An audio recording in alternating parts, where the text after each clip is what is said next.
I now present to you Mr. and Mrs. Richard Buck Filipowski.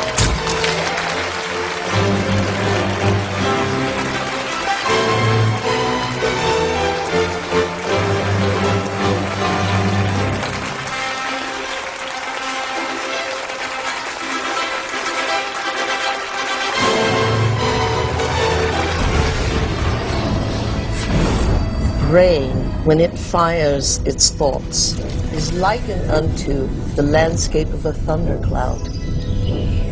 And the synaptic cleft is the sky between the storm and the earth receptor site. And you see this foreboding dark cloud boiling in the sky. And you see electrical impulses moving through it, veins of electric light, and then you see it hit the ground. The brain looks like a thunderstorm when it is presenting a coherent thought. So no one has ever seen the thought. What they do see in neurophysics is that they see a storm raging around different quadrants of the brain.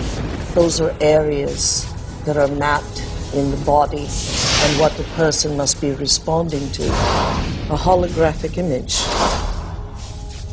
Rage, murder, hate, compassion, love. The brain does not know the difference between what it sees in its environment and what it remembers, because the same specific neural nets are then firing.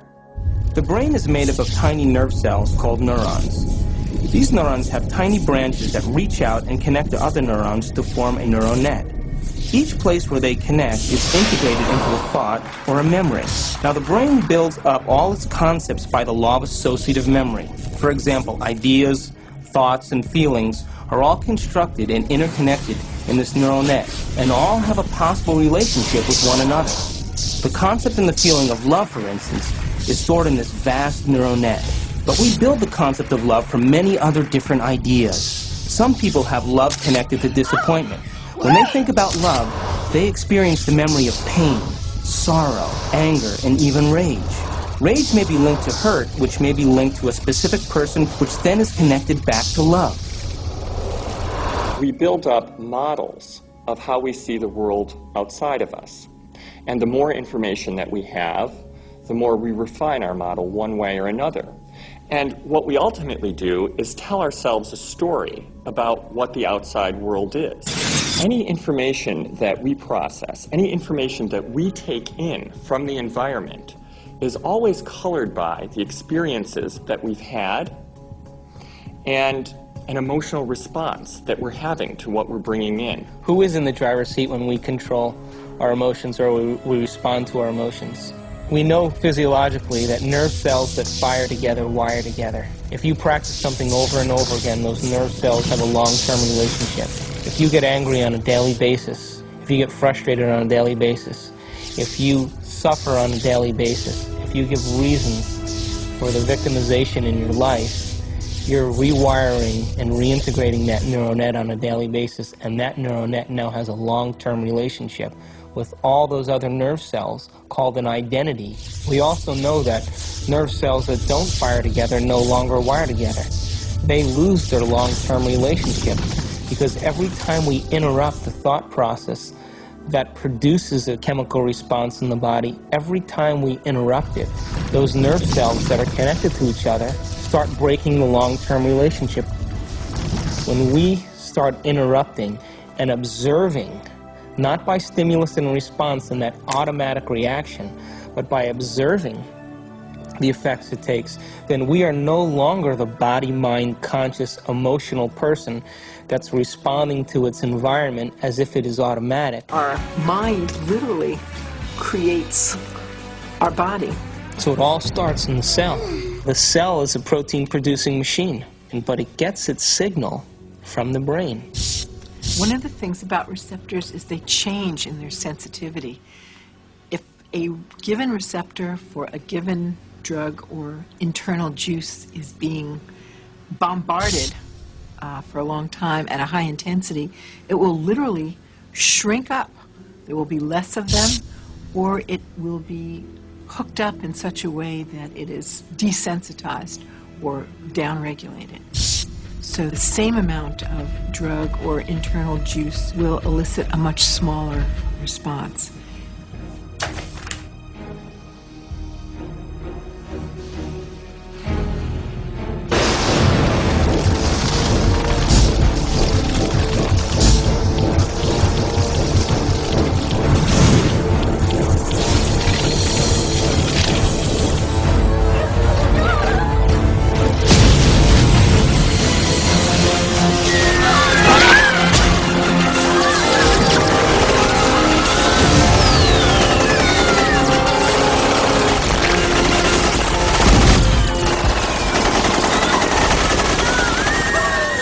If we're bombarding the cell with the same attitude and the same chemistry over and over again on a daily basis, when that cell finally decides to divide, when it produces a sister cell or a daughter cell, that next cell will have more receptor sites for those particular emotional neuropeptides and less receptor sites for vitamins, minerals, nutrients, fluid exchange, or even the release of waste products or toxins.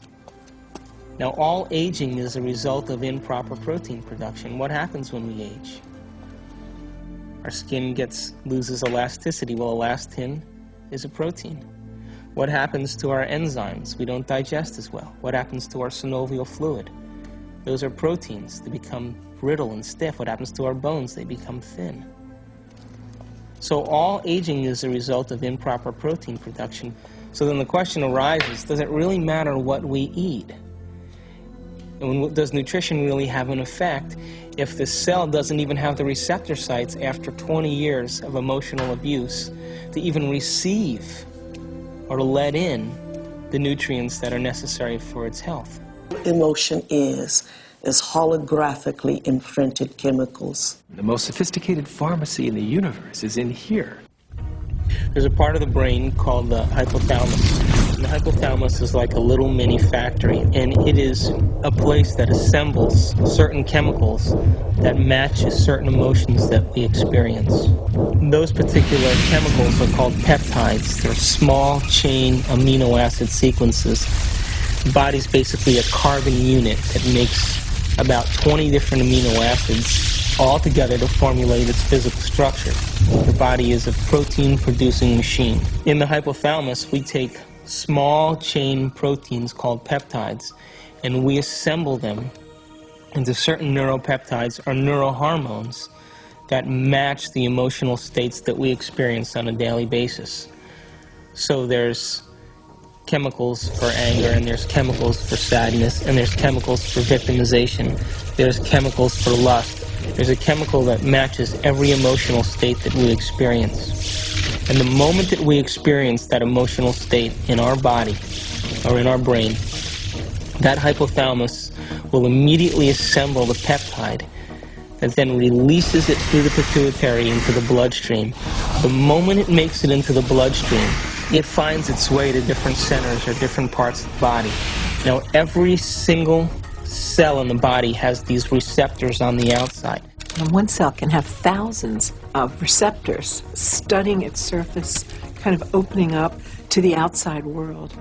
And when a peptide docks on a cell, it literally, like a key going into a lock, sits on the receptor surface and attaches to it and kind of moves the receptor, and kind of like a doorbell buzzing, sends a signal into the cell. It's party time!